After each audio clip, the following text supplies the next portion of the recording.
Coming up on this edition of the Center of It All, we check out a local country artist, take care of business at the CBICC Business Expo, and Mel is making her Happy Valley eggnog cookies. These stories and more coming up next on the Center of It All.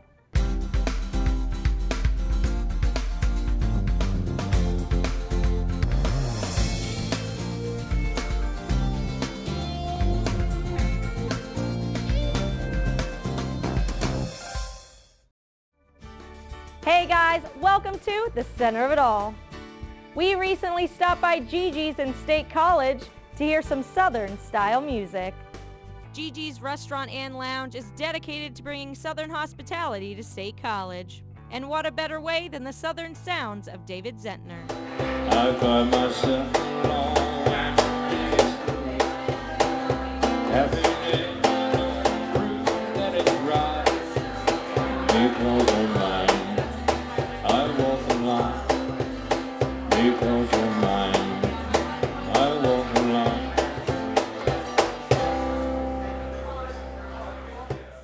I try to mix it up a little bit. I do a lot of lounge music. I do anywhere from James Taylor, Billy Joel, Frank Sinatra. Usually specialize in country music though. I like the classic country music. In fact, I have a classic country band that I tour around some of the county fairs and things throughout the summer. David caught the musical bug at a young age watching CMT. Back in about 1988, we were brand new to the cable industry. I lived in Rhode Island, and we were flipping through the channels. There was an artist named George Strait on there who was singing All My Exes Live in Texas. And I said, boy, that's a great song. I said, I need to learn how to play that. And I just really got into George Strait and some of the different country folks. And from there on, I'm not really sure how it happened. I just really enjoyed singing, enjoyed playing guitar. So I ended up playing professionally probably 14 or 15 years old, maybe 16. As a teenager, David was determined to make his dream a reality. He moved to Nashville at 17 and started touring. Well, everybody has maybe stars in their eyes, let's put it that way. So when I was in high school singing, I just figured, oh, well, I'm just gonna move to Nashville and just be the next George Strait. So I just had it in my head, that's what I was going to do, and college plans were set aside. In fact, all my plans were set aside, and I just devoted everything to learning how to play guitar. Now when I moved to Nashville, I realized that I really didn't know a lot about it, but I learned a lot when I was down there in the 10 years.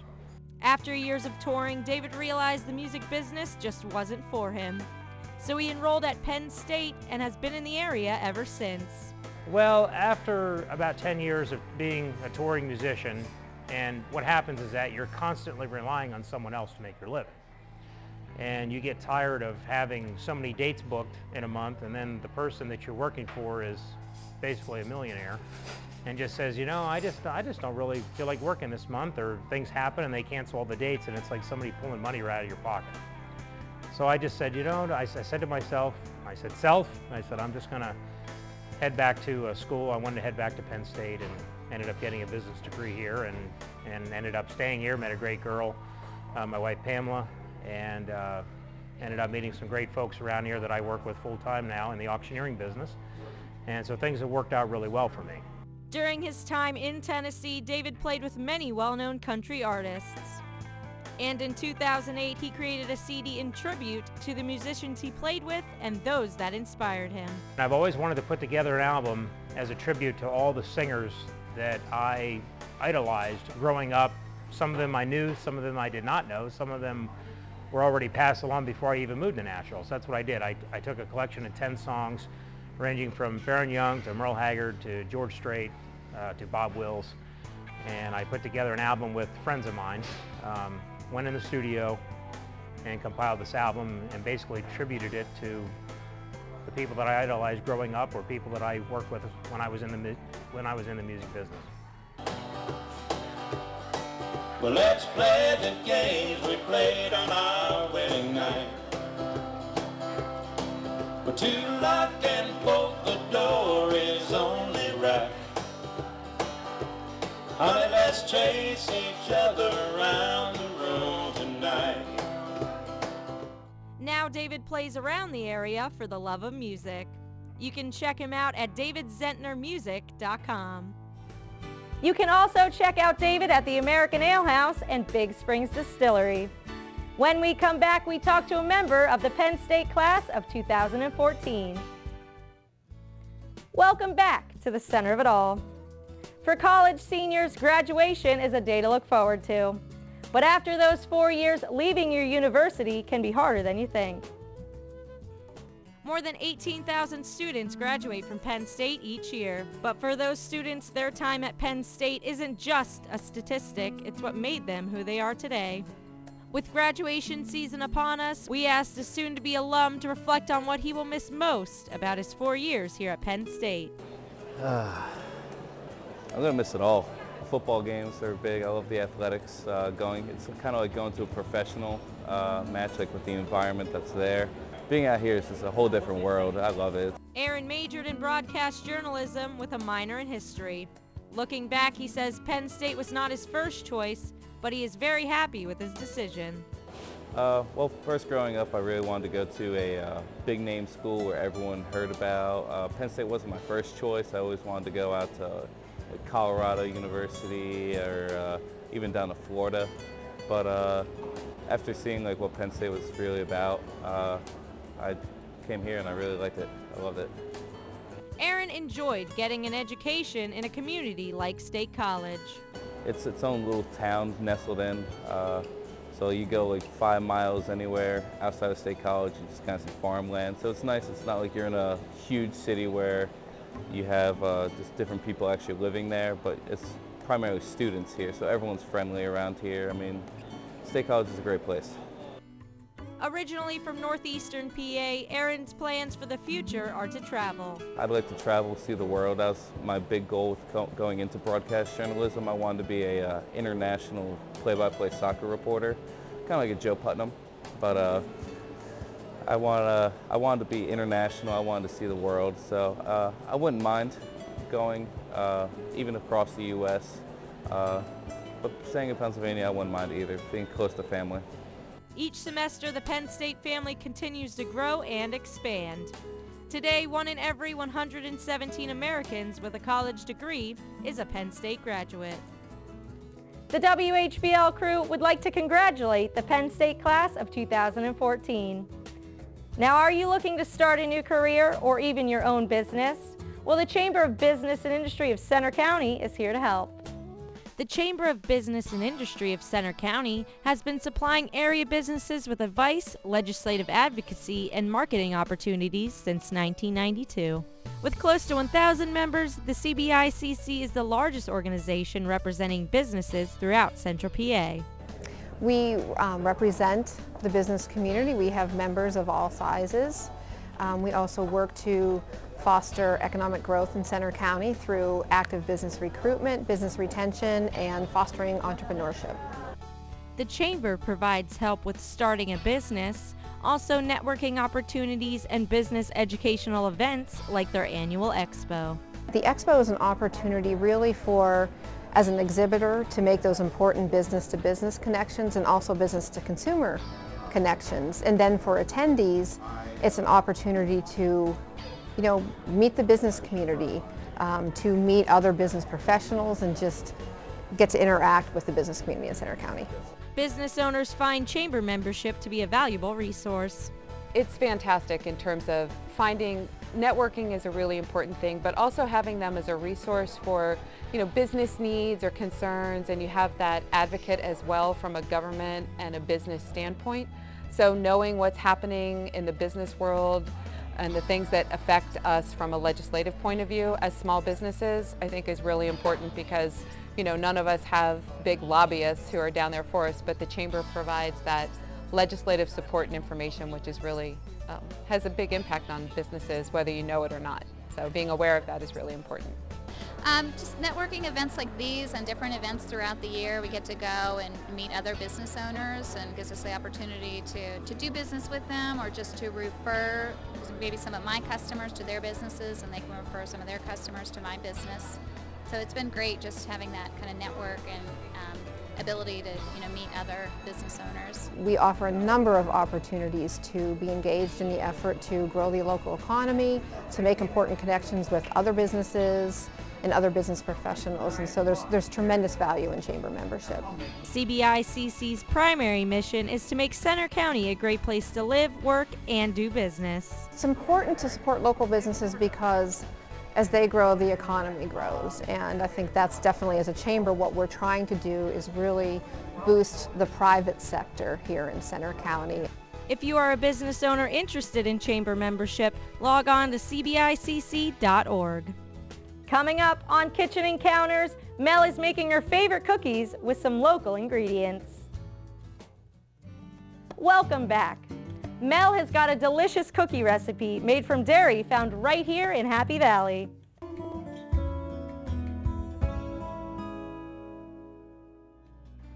Preheat your ovens, get out your baking pans, and measure those ingredients.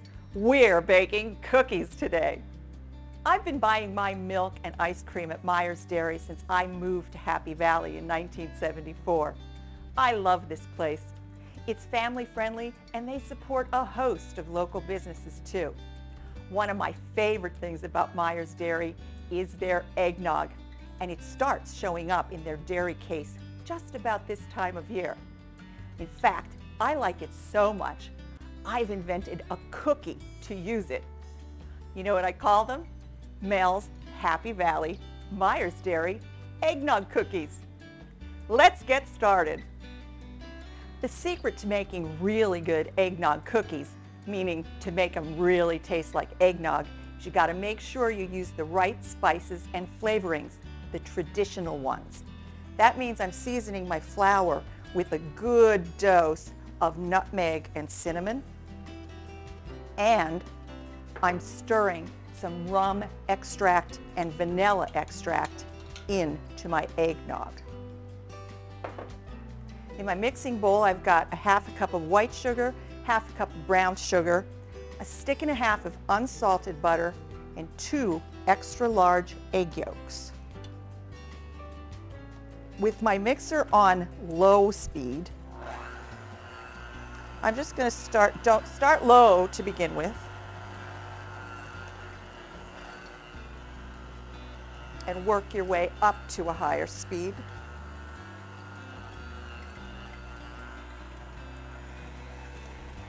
I'm going to cream. This is called creaming the eggs, butter, and sugar. And I'm just going to try to keep it all at the bottom of the mixer bowl by scraping it down almost constantly with a spatula. Now that it's creamy, I can up the mixer speed and really let this cream up for a good minute or two.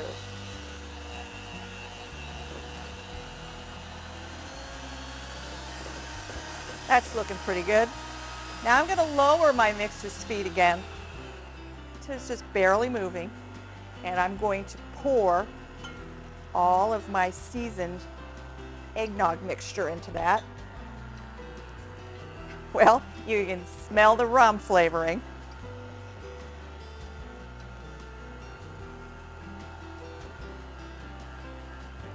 And once it's kind of stirred in, again, we're going to up that mixer speed.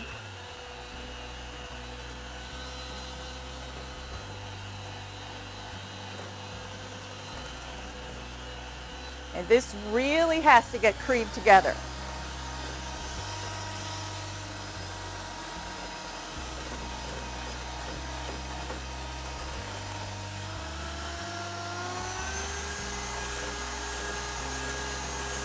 Now I'm kind of whipping this for just a moment or two.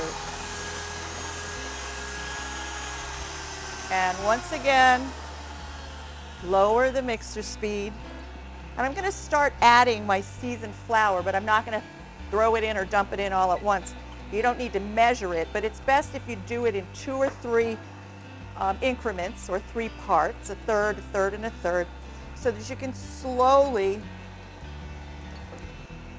get it in. And the reason you're doing this in parts is because it gives you the opportunity to really scrape the bottom and the sides of the bowl to make sure that the flour is all getting stirred in and not sticking on the sides of your bowl. Okay, so that's the first one. That's our second one.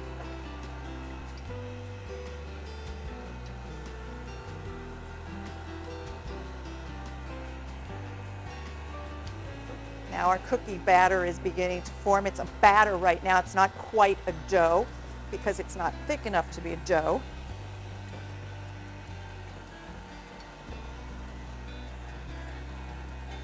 And now our last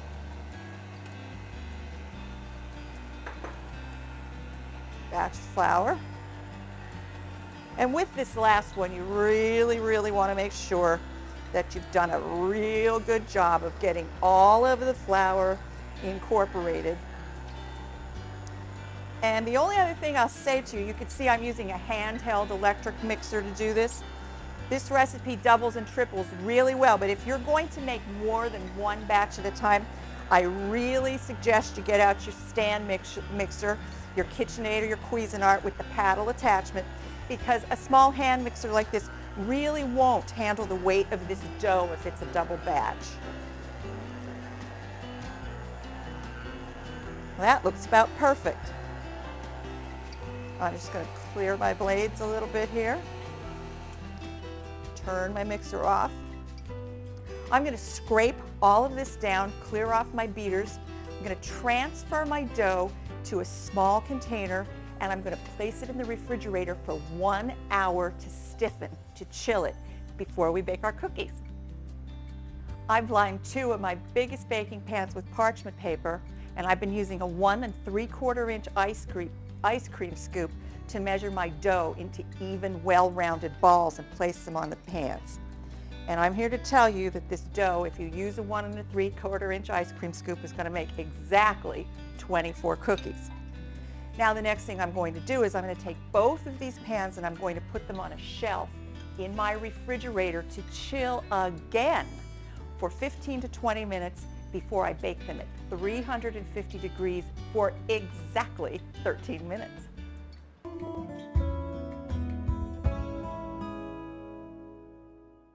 When we come back, Mel is finishing her Happy Valley Meyer Dairy Eggnog Cookies. Great, you're back. And just in time, Mel's cookies just came out of the oven.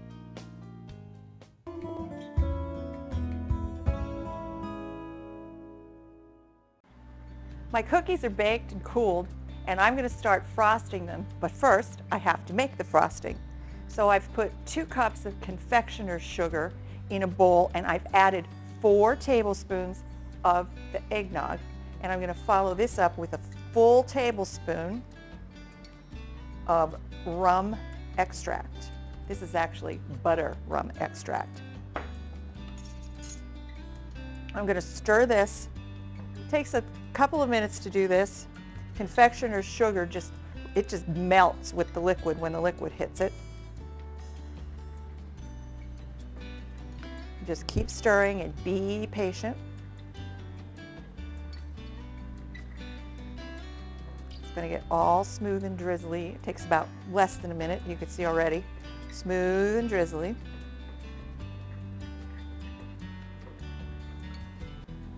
And technically you could use this to frost your cookies, but I don't use it quite yet.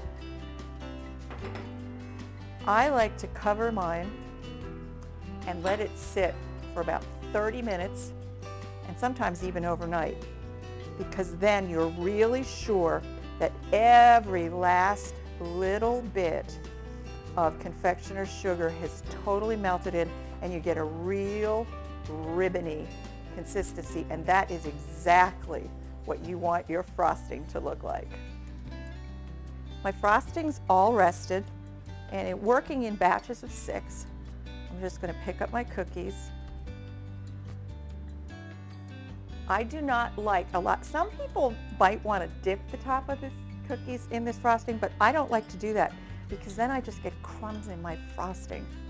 I think that's annoying.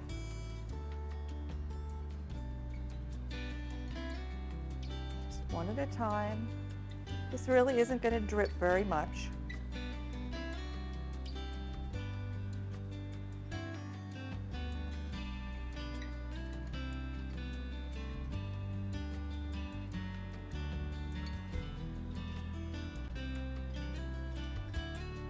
I like to take my time so they look really pretty.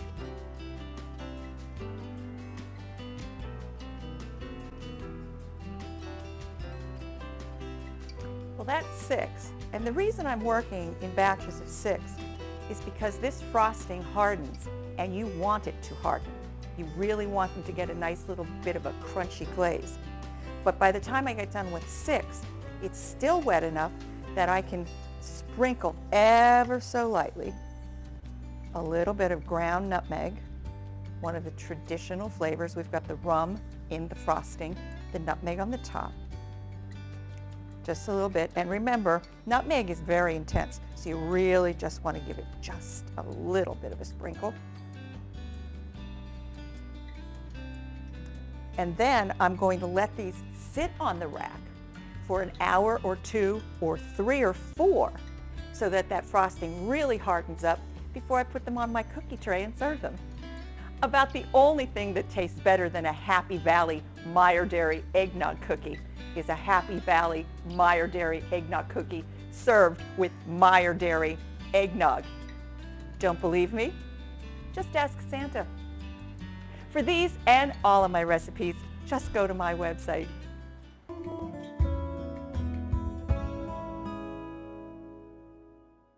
Meyer's Dairy is the local stop for all your dairy needs. And this time of year, they even offer eggnog. Well, that's all for this edition of The Center of It All. For more great WHVL content, log on to our YouTube page and like us on Facebook. Thanks for joining and have a great day.